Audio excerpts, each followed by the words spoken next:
বাংলাদেশের প্রত্যেকটি জেলাতেই নানান ধরনের মেলার প্রচলন রয়েছে।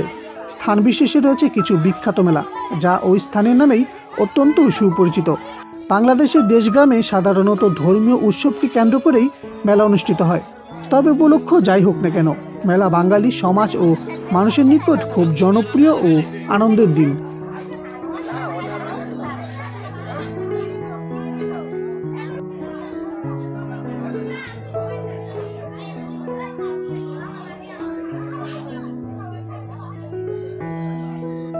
বাংলাদেশে এমনও কিছু মন্দির রয়েছে যে মন্দিরে সনাতন ধর্মাবলম্বীদের পাশাপাশি অন্য ধর্মের মানুষদেরও লক্ষ্য করা যায়।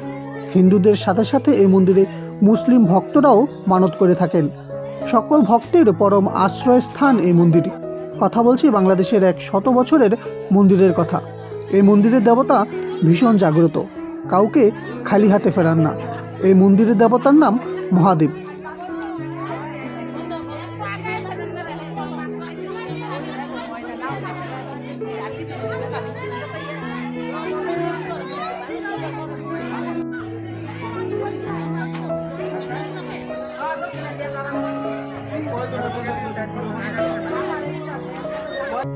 পৌষ সংক্রান্তিতে হাজার হাজার ভক্তের মহামিলনের স্থান গোলাকান্দেল ঠাকুরবাড়ি। ধর্ম বর্ণ নির্বিশেষে সকল স্তরের সকল ধর্মের মানুষের স্থান ভোলানাথের মন্দিরে।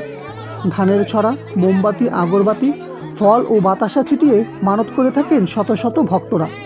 ভোর থেকেই ভক্তের ভিড় জমতে থাকে এবং নিরাপত্তা ও নিয়ম শৃঙ্খলা বজায় রাখার জন্য পুলিশ ও গ্রামের যুবকদের রয়েছে কঠোর নজরদারি। ভক্তের জন্য রয়েছে দিনভর খিচুড়ি প্রসাদের ব্যবস্থা, যা অত্যন্ত তৃপ্তি ভরে ভক্ত ও সাধারণ মানুষ গ্রহণ করে থাকেন।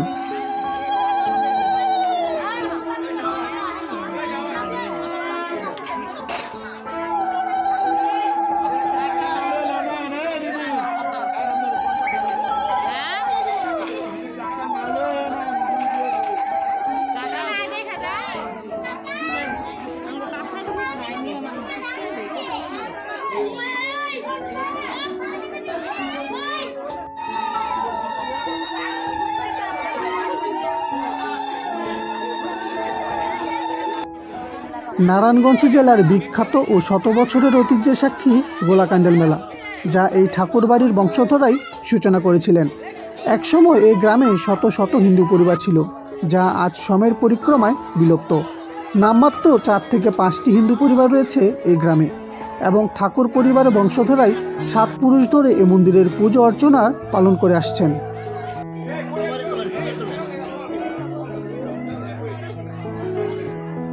বাংলা পঞ্জিকার পৌষ সংক্রান্তিতে অনুষ্ঠিত ঠাকুরবাড়ির বিখ্যাত শিব মন্দিরটিতে চলে সারাদিনব্যাপী অনুষ্ঠান।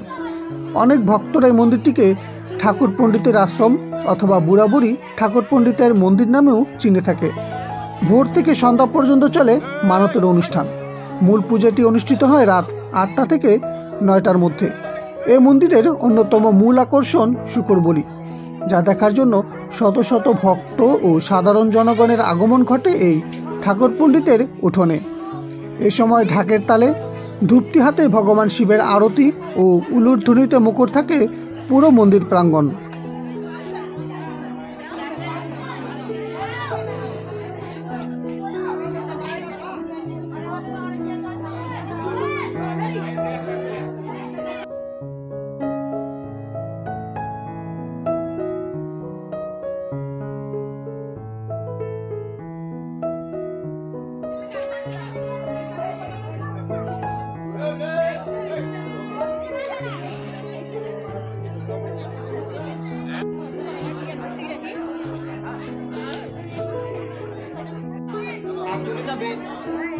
হাত জমে যাবে।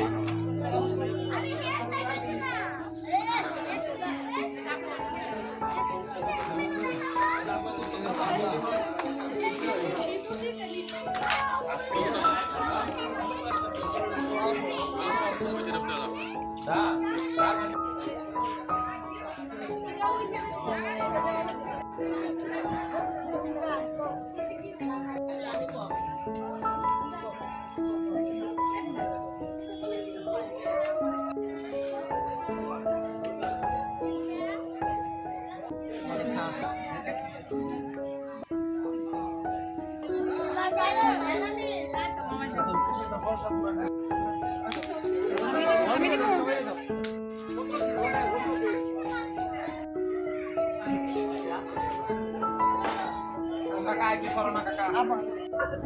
আমার নাম প্রদীপ বিশ্বাস। এটা আমার মামার বাড়ি। আমি ছোট কাল থেকেই এখানে আমার এই পুজোতে দেখে আসি, মূলত এখানেই বড় হওয়া। এটা হচ্ছে নারায়ণগঞ্জ জেলার রূপগঞ্জ থানার গোলাকান্দাইল ইউনিয়নে গোলাকান্দাইলের ঐতিহ্যবাহী যেই আমাদের যে মেলাটা হয়, এই মেলা মূলত হয় আমাদের এই ঠাকুরবাড়ি পুজো উপলক্ষে। এটা মূলত হচ্ছে শিব মন্দির, কিন্তু এটা আমাদের অঞ্চলের বিভিন্নভাবে বিভিন্ন লোকে নামে জানে। এটা হচ্ছে মূলত আমাদের এদিকে ঠাকুর পণ্ডিতের আশ্রম বলা হয়। এখানে আপনার পৌষ সংক্রান্তিতে, হিন্দু ক্যালেন্ডার অনুযায়ী পৌষ সংক্রান্তিতে এখানে একটা পূজা হয়। এটা বাৎসরিক পূজা। এখানে মানুষ তার বিভিন্ন মানত নিয়ে, মানসী যেটাকে বলি আমরা, বিভিন্ন মানত দিতে আসেন। এখানে ধর্ম বর্ণ নির্বিশেষে, জাতিভেদ নির্বিশেষে প্রায় সকল ধর্মের মানুষই এখানে এই মানসী দিতে আসেন। আপনারা যদি এই দেখে থাকেন তাহলে দেখবেন এখানে মোস্ট অফ দ্য পিপল হচ্ছে আমাদের অন্য ধর্মাবলম্বী বা অন্যান্য ধর্মের লোকজনই বেশি আসে। এখন মানুষের বিশ্বাস যে এখানে মানত করলে তার মনের আশা পূর্ণ হয়। সারাদিন ব্যাপী আমাদের এই অনুষ্ঠানটা চলে। এখানে সন্ধ্যার পর পুজো হয়। আমার নাম হচ্ছে শ্রী লোকনাথ সিরাজু। এটা হচ্ছে গোলাকান্দার ঠাকুরের বাড়ি। এটা ভোলা মহাদেবের মন্দির। এটা হাজার বছর ধরে এখানে পূজাটা হয়ে আসছে।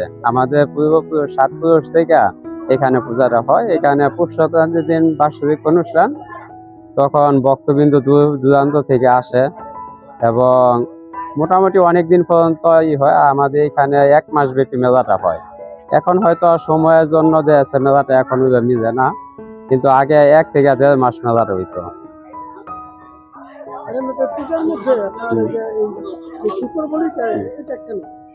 শুকর বলিটা আছে, এটা পূর্বপুরুষ থেকে আসছে ওইখানে ধারাবাহিকতায়।